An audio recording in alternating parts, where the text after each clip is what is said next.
Building an indie business in the center of venture capital. I am Alex Edmonds. People call me SupremeRumHam on the internet, and this is the Building an Indie Business podcast.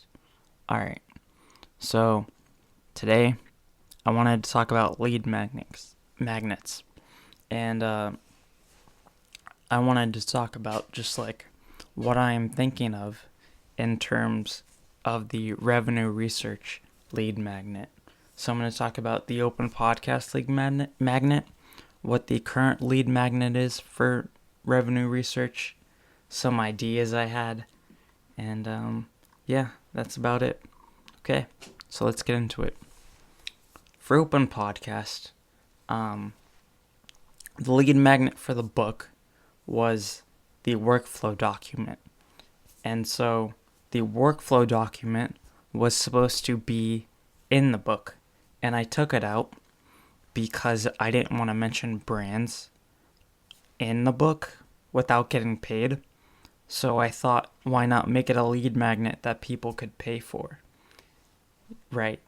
So for revenue research, there isn't that one chapter that I could pull out and add as a lead magnet, because for a book that I was writing, or that I would write for revenue research, it would be different topics. There would be no central topic that I could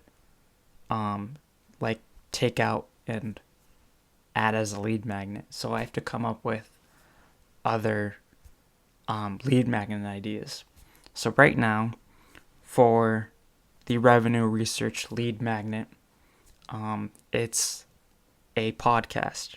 So when you go on the website and the email capture pops up, you will see that it says get access to the revenue research podcast when you sign up. And so the welcome email has the RSS feed to the podcast, and I make sure to let people know that this is a private podcast in the email.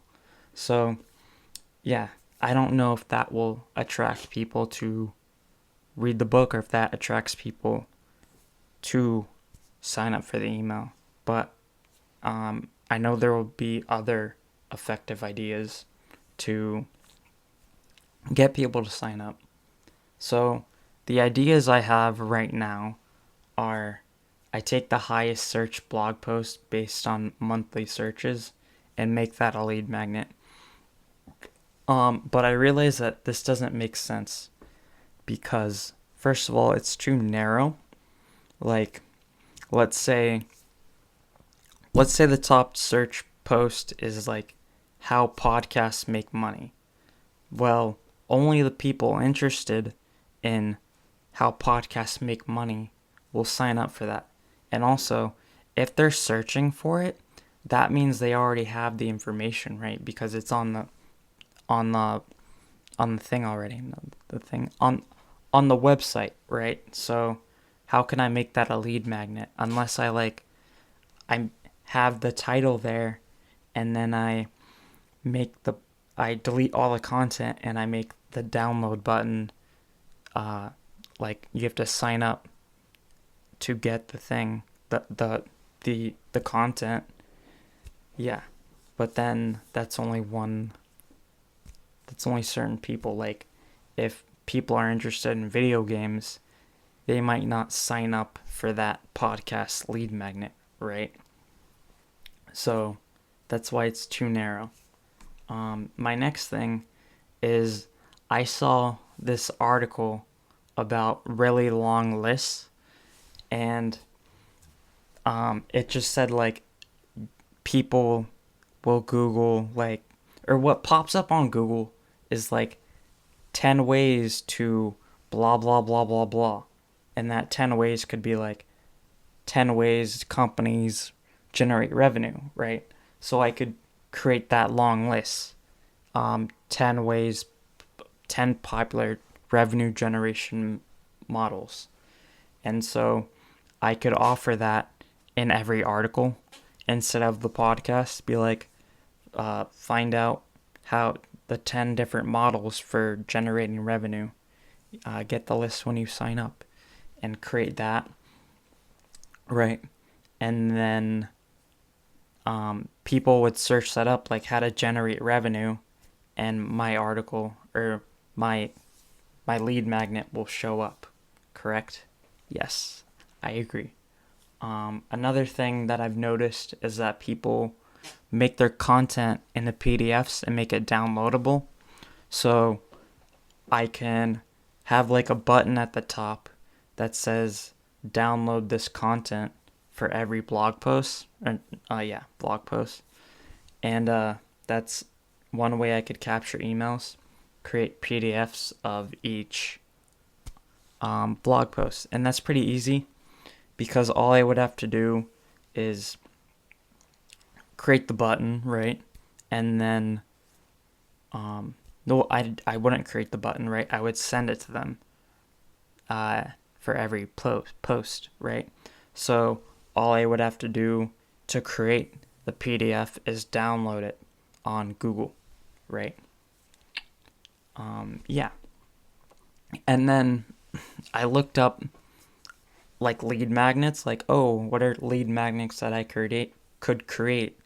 And so for that, some things popped up. One idea was a checklist.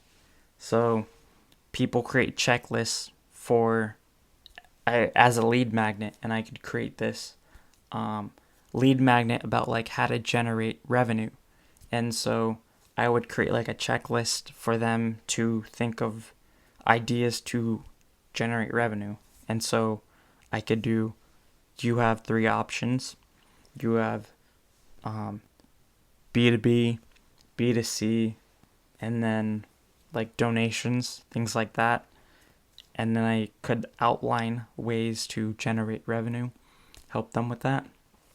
And then I talk about how they can generate revenue from anyone, I guess. Like you could do ads, you could do subscriptions, you can do premium content. So I outline it all for people, and that would be a checklist for them, right? And then another one was community. I give people access to a community, which I've created already. I created a Discord server for community members, and I could extend an invite if they give me their email, right? So that would be another way I could generate revenue. Not generate revenue, a lead magnet. The problem with the community access is that for a community to have value, you need a lot of members. So I need to seed the community with people in the community, right? So that way the email members, the people that sign up for the email list and join the community, they get value out of it from the existing members. But if it's a lead magnet, who knows how many people I would get to join the community, and then that might affect the quality of the community. So I would need to find friends that I have to join the community and help me provide value to the potential email list members, right? And finally, the last thing that I saw as a lead magnet is a calculator. So the thing I looked up said that a calculator is a good like lead magnet. You create a calculator, and then to get the results, they give you their email. This was also in Steph Smith's book, shout out.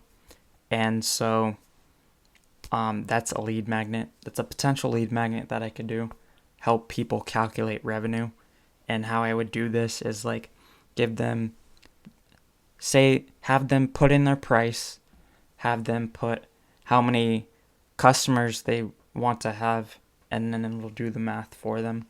This is pretty easy for me with JavaScript and all the programming that I do. The paywall, not the paywall, but like let's say the paywall for the email might be a little difficult for me.